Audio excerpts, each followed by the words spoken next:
Hi, honey. Hi. Hi. Hi. Hi, John.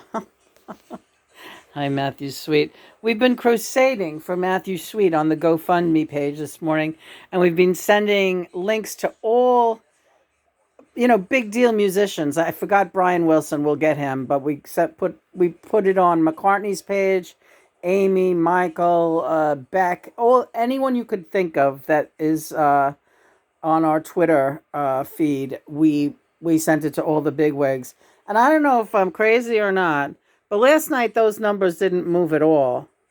And this morning, after we posted about how many would we say? We shared about 40 links, right? And we did it on all the platforms, and the numbers jumped dramatically. It went from, and there was roughly like 1,000 new donations since the time we started. That's a lot, yeah.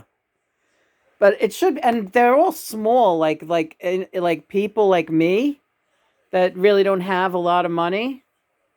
I'll be honest with you, I could only afford to give $25, and I did, but I did. These big stars, I don't know. I guess maybe they're coming forward. I don't know.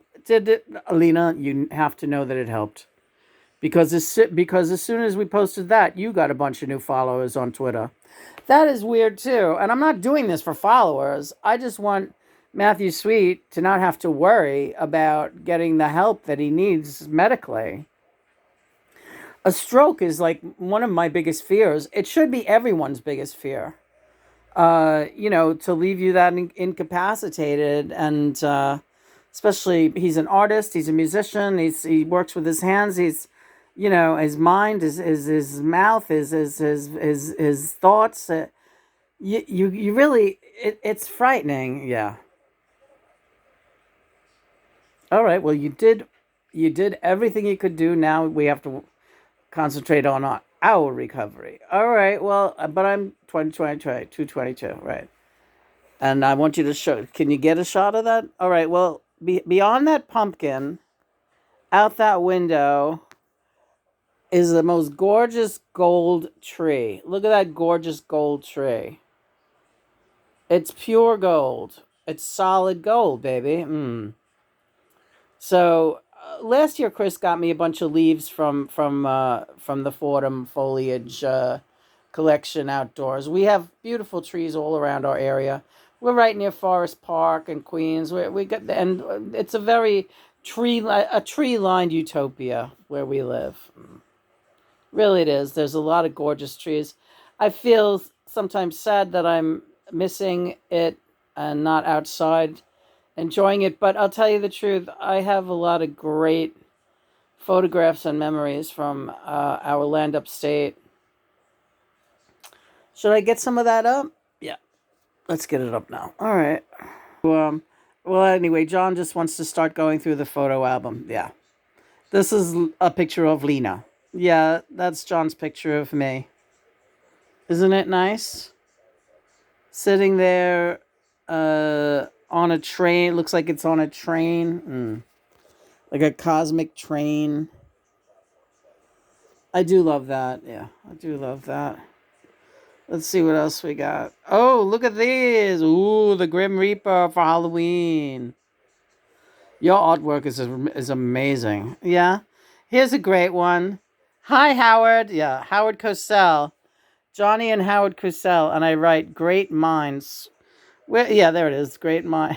I love this picture because they both look like they're trying to out slouch each other. I'm going to sit like a cool guy. No, I'm going to sit like a cool guy. No, I'm going to put my feet up and sit like a cool guy. And John, and they're both smoking, of course, right? And John's like, well, I'm going to have my legs like this and be like that. I'm cooler. No, me. That's why I wrote Great Minds, because really. Here's one I love. Johnny's home, baby. Hey, Lena, Big John's home. Notice where he puts the crucifix.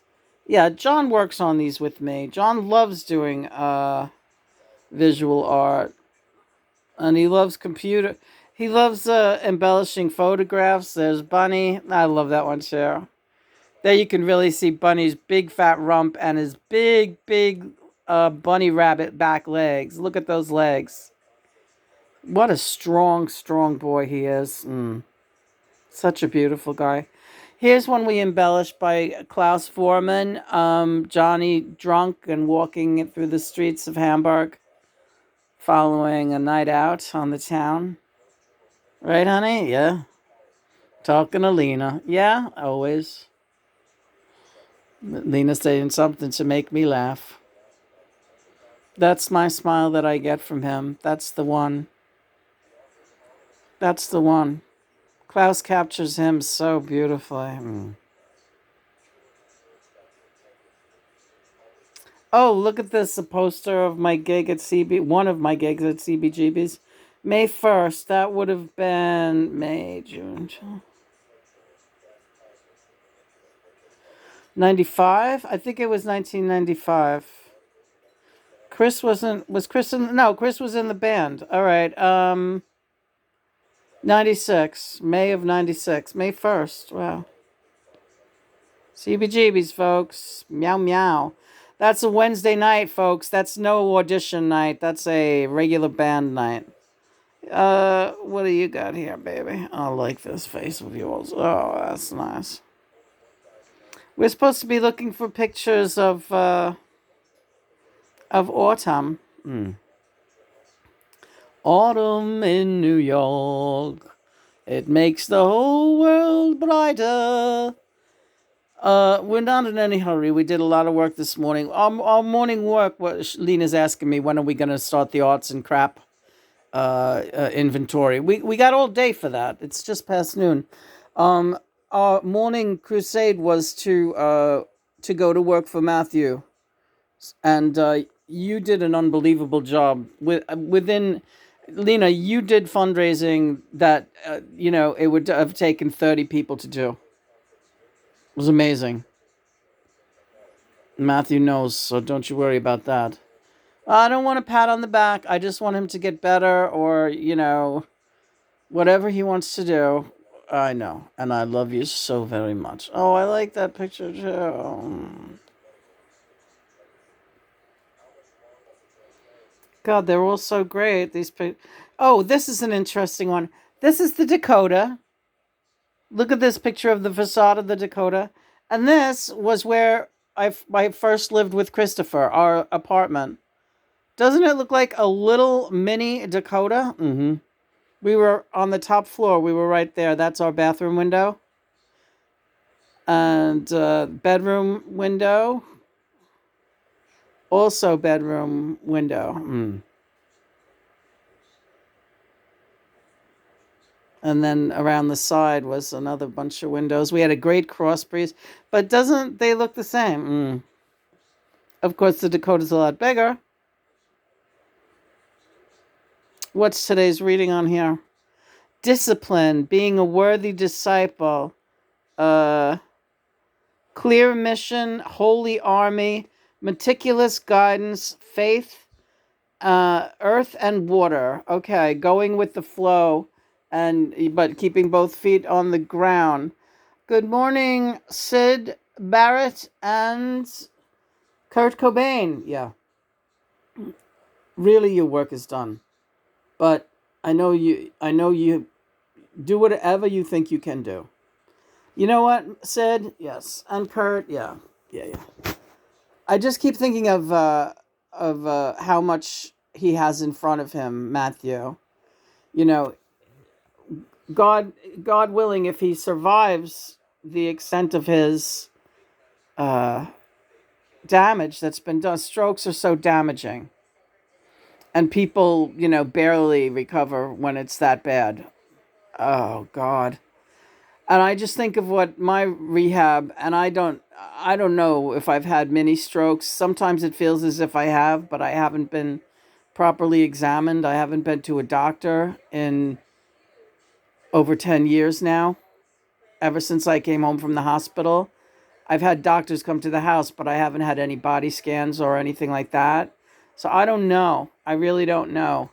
Some days it just does feel like I'm not really functional at all and can't move. My motor skills are very bad, and so I don't know if it's the damage from my fall or if it's neurological. Sometimes I wonder. What can you guys tell me? Anything? There was some neurological damage when you fell. Yeah. There was a lot of internal bleeding that wasn't treated because you didn't go to the hospital right away. You tried to get better on your own and you stayed home for a couple of months before you finally permitted yourself to be moved. So yeah, there was a lot of internal bleeding. You saw what the whole one side of your body looked like, and there was the danger of blood clotting, and we did everything we could to rally, and John was on it, but you know that you've sustained quite a bit of damage. But the hospital, when you did finally go to have your shoulders realigned and put back in the sockets properly, because they were never properly back in the sockets until you went to the hospital. In the autumn of 2017, right? September of 2017. This is the anniversary of my. And when I was then transferred to the nursing home / rehab, which almost killed me. But you stuck with it, and your desire was to survive. Yeah. So the innate desire in a living organism is always to survive, to perpetuate living.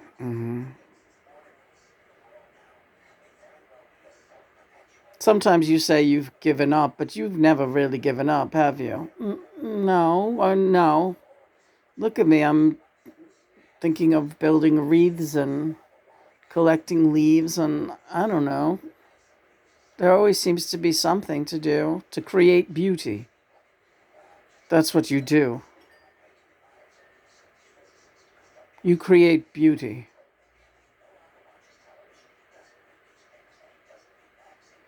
So does Matthew. So do we all when we are doing God's work. He was taken from his job, I guess you could call it his day job, to attend to his physical body for a while. The physical body demanded it, and that's where he's at. Just like what happened to you, Lena. Okay. But you did a great job fundraising for him this morning and bringing awareness to his importance as an artist and a missionary soldier. And now you can put down your heavy artillery and make the rest of the day be back to your healing journey. I'm just so excited that he's almost reached his goal of that. I mean, he's got like $170 something $170,000 something dollars, and that's amazing. I'm just so thrilled. I'm so thrilled that everyone's coming through for him. Yeah, because I always felt he should have been a bigger artist, but bigger isn't always better, Lena. You should have been, by all accounts, famous throughout the world. You certainly are famous throughout the universe. That's the big joke out here. Yeah, well, I'm glad if everyone's getting a laugh out of it. Love you guys, and thanks for the reading. Yeah, thanks for the reading, and we'll definitely put that one up today on the board. Johnny, you're right. It's very good to go through these past pictures, whether they be autumnal or not. This is an interesting one, Mona Lisa and isn't that great? Yeah. These are just great. Oh, God, my skin is dry. Yeah. This is an awesome thing. This is a tray, and this is what happened to it after it dried. I had it on a slight slant. I did a crucifix, and it became Jesus. This thing became Jesus. This was the first picture before, and this is after a few hours drying. You see Jesus there?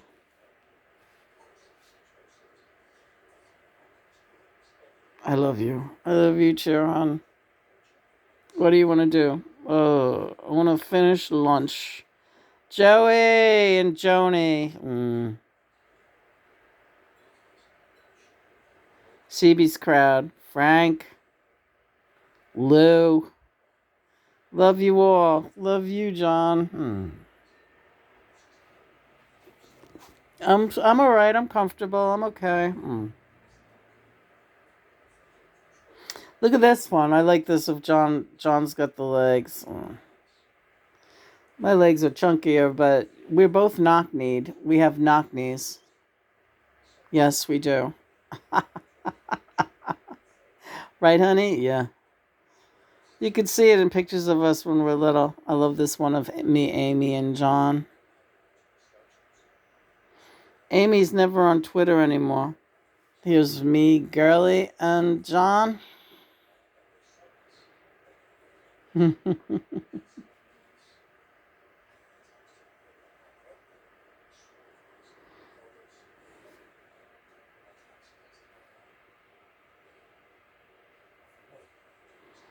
Yeah, it's nice. Where's that autumn picture? I wanted an autumn picture. Let's